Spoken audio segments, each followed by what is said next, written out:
They're bound to have a stinker at some point, right? That's the mindset at least I'm trying to have. Having been at that game and not doing it very often, but leaving a little early. As painful as it was for me, I could not sit through another inning of Mitch White. And he gave up 2 more runs, so I mean, I think I made the right choice. Yeah, Manoah wasn't good. He wasn't good at all. Wasn't throwing strikes. Things got very hairy early on for Alek Manoah. The strike zone was eluding him in full counts to everybody, pretty much, it felt like. Then you get to the Juan Soto at bat. And Juan Soto has a ridiculous OBP for a reason. And he was battling Manoah. Pitch after pitch after pitch. And he takes one. I believe it was it a 2-2 pitch? I can't remember what pitch it was, but it was right at the bottom of the zone, a really good changeup, and it gets called for a ball. The fans didn't like it. I mean, look, I was in not a great spot to be able to tell balls and strikes, but everybody seemed to have the exact same thing, and I was trying to get an eye at the dugout, and Pete Walker was not pleased at all. And then Juan Soto hits a 2-run shot, which would have been strike 3. It does not get called. And it comes back to haunt you. They eventually go out there for a mound visit. Pete Walker going out there. And I don't know if he was saying something under his breath about the umpire. Or if the umpire kept saying, we got to move this along, we got to move this along. And Pete Walker wasn't having any of it. He did not turn around to the guy. He didn't make eye contact. And then he gets tossed. And he turns right to the umpire and loses his mind for a short time. But does so. And I get it. You know, Manoah's confidence isn't really sky high.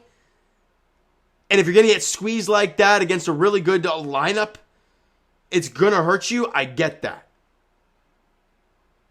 But you got to bounce back now, right? Well, Manoah didn't. He threw over 40 pitches in the first inning. Jay's offense in the bottom half, look, the first 2 guys reached. Springer had a hit, Bo had a hit, get 2 on, nobody out. Strikeout from Brandon Belt, strikeout from Vladdy. And there's 2 out and 2 on, and nobody's moved. Thank God Matt Chapman punches one up the middle for a base hit, scoring 1 run, cutting the deficit in half. It's 2-1. You're thinking, okay, all right. Hey, we're only down 1. The problem is, Manoah can't put up the 0 again. He allows 2 more, albeit, you know, there was this the Tatis one where he hits a chopper over the base? I believe that was that inning in the second inning. Okay, so yeah, he has a scoreless second, for Alek Manoah, because he faces the bottom half of the lineup, gets Trent Grisham to ground out, Matt Carpenter pops out, Gary Sanchez, grounds out, Carpenter pops out, Grisham walks, Kim flies out to deep left field, the Varsho was like right on the track, but he gets out of the inning. Bottom half, Jays don't get anything, and then Fernando Tatis in the top of the 3rd. This was the breaking point for me, I think, for Alek Manoah. He just put up a 0 in the next half inning. He was probably ready to face these guys again. Middle of the order, another big test for him. And he gets the ground ball from Tatis. The problem is, it hits third base. And it kicks up in the air, and it goes back past Chapman into left field. And with Tatis' speed, he goes to second with a leadoff double. Then Juan Soto rips a ball to right center field. And Springer didn't have a great route on the ball. And he kind of lays out for it, reaches for it, and he whiffs on it. Tatis comes in to score. Soto to second.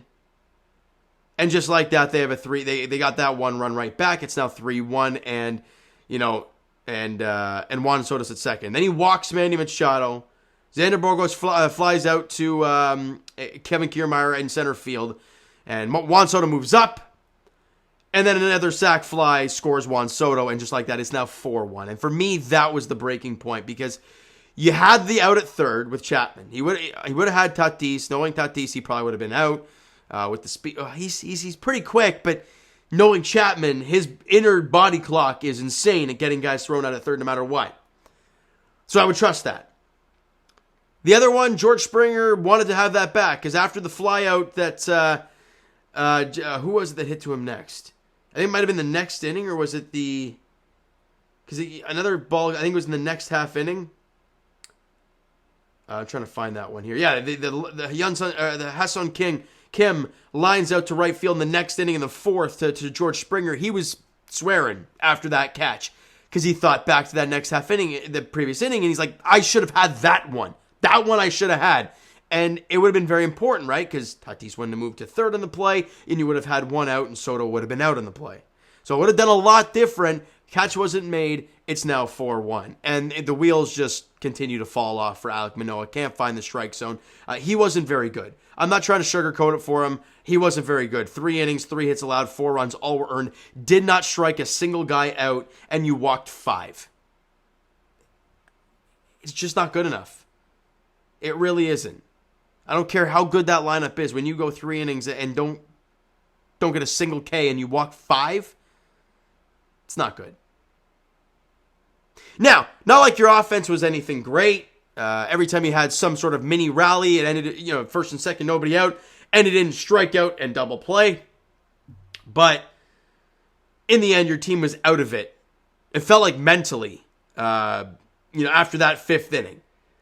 When you went down 6-1, it was like, okay, lights out. Then you see guys getting pulled out of the game. You see Nathan Lucas going to bat. You see Mitch White going out there to pitch. Shout out Jay Jackson for trying to keep it close, but it wasn't great.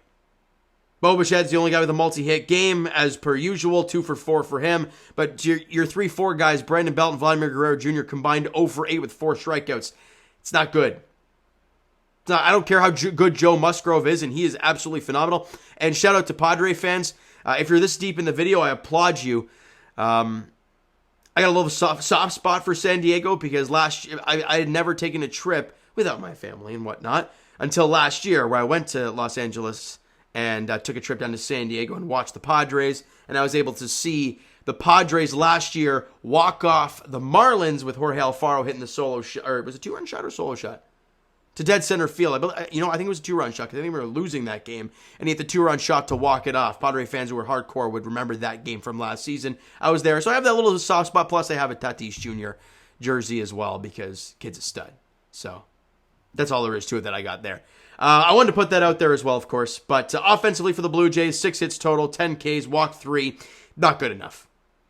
It's just not good enough, right? And when you get the opportunities, you got to capitalize. They didn't. Nate Pearson came out of the pen through 2 innings of work, 2 hits, both left the ballpark. A strikeout and a walk from him, not very good. Jay Jackson, like I said, kept it close, at least the best that he could. 2 innings, 1 hit, 1 K, and nothing more. And Mitch White doing Mitch White things, goes 2 innings, allows 3 hits, 3 runs, all were earned, a strikeout, a walk. And of course, it wouldn't be a Mitch White outing without allowing a home run. So he was pretty bad yet again today. Now, the only positive you can take away from today is that everybody else in any sort of race with the Blue Jays lost. Twins beat the Mariners. Orioles lost to the Dodgers. Who else we got here? Rangers beat the Rays. Astros lost to the Rockies. Yankees lost to the Angels. Red Sox lost to the A's. So if there's any day to have one stinker, it was today. But now bounce back. Jose Berrios, who's had a phenomenal year for this team, goes on the hill tomorrow. 3.42 ERA for him. And Yu Darvish gets the ball for the Padres, and he has struggled. 6-6 with a 4.65 ERA. Definitely not the Yu Darvish of old. But, hey, you never know. You got to go out there and do a job tomorrow night, 7:07 first pitch, and get back into the series because the finale you are facing Blake Snell, who seems to be, now I could be wrong, Padre fans can answer this question, is he having some sort of Kevin Gausman season where he's pitching phenomenal but getting 0 run support because dude's got an ERA of 2.71 but a 6-7 record? Just what it feels like to me. Let me know. I'm very curious about that. All right, so you know what, guys? That is going to do it for this one. If you enjoyed the video and not the game today, if you're a Jays fan, if you're a Padre fan, you love the game today, hit that like button. I do appreciate that as always. Hit the subscribe button. You guys not already, comment down below your thoughts on the video, your thoughts on the game tonight. Would you like, would you not like? I mean, there's a lot to not like. Let's put it that way. Twitter, Discord, Instagram, TikTok, all that stuff is down below, so follow up there if you guys not done so already. And I will talk to you guys, of course, Game 2 tomorrow night. Jays, Padres, Jose Berrios on the mound for the Blue Jays, and Yu Darvish gets the ball for the Padres. 7:07 first pitch there. Thank you guys so much for listening and watching. Hope you enjoyed the video, and most definitely not this game today. We'll talk to you guys then.